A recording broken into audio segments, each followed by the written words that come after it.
Salut à tous, j'aimerais vous parler de Michael Wolf. C'est un photographe allemand qui vit en Chine. Ce qui m'a frappé dans son travail, c'est la cohérence formelle des séries de photos qu'il entreprend. Il arrive à obtenir des résultats extrêmement proches visuellement au sein d'une même série. Et ça donne une force immense à son propos. Son sujet principal, c'est la densité des grandes villes. Voici une série intitulée « Architecture de la densité ». On y voit des façades de logements qui sont particulièrement immenses, on se croirait presque dans une contre-utopie à la Brésil. On pourrait croire que ça sort d'un film, et pourtant il arrive à les photographier dans la réalité. Avec ces photos qui tendent vers l'abstraction, le photographe nous fait peur. Cette abstraction a l'air de déshumaniser les gens qu'on imagine à l'intérieur de ces immeubles. En fait, je suis incapable de dire si les photos me font peur ou si je les trouve belles.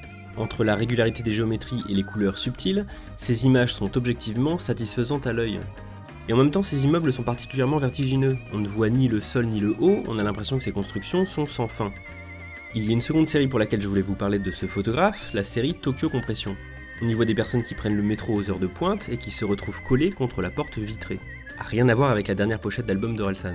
Le photographe prend des photos depuis l'extérieur du métro, mais le cadre est serré, ce qui nous fait bien ressentir la compression que subissent ces gens. Ce sont des portraits particulièrement expressifs. Derrière la buée, on a l'impression que l'air est irrespirable, on ressent bien leur souffrance. Mais cette fois-ci, je n'arrive pas à me décider si les photos sont drôles ou tristes. Bien sûr, les visages expriment la souffrance, mais les personnes ressemblent à des poupées de chiffon quand elles sont comprimées de cette manière.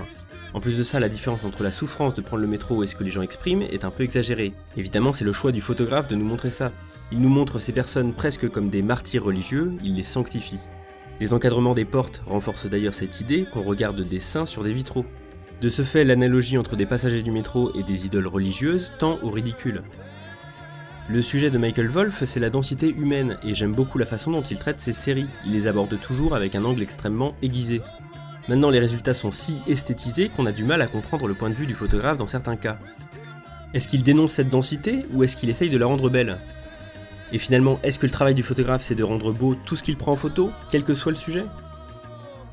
Merci d'avoir suivi l'épisode, à bientôt!